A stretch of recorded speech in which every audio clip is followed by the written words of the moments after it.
hierdie jaar het ek 40 geword en baie mense maak baie keer baie grappies van 40, maar met 40 het daar vir my pragtige goed gekom.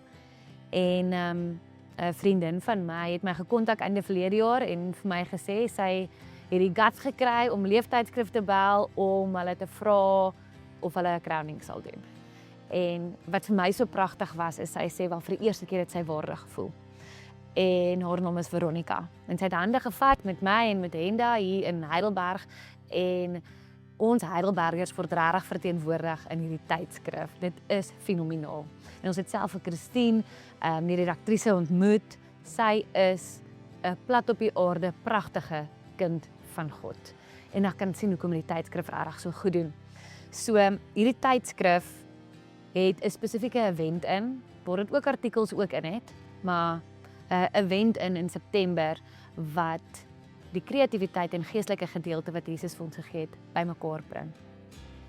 Maar die rede hoekom ek 40 genoem het, is ek het altyd gesê ek sal graag vir Jesus in 'n tydskrif wil wees voor dit eendag lank vanaf uit druk uitgaan.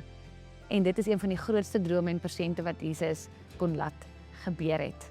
En in die nuwe winteruitgawe van Leef sal julle alles lees van ons almal, al die pragtige stories en al die pragtige wenke wat Leef gee.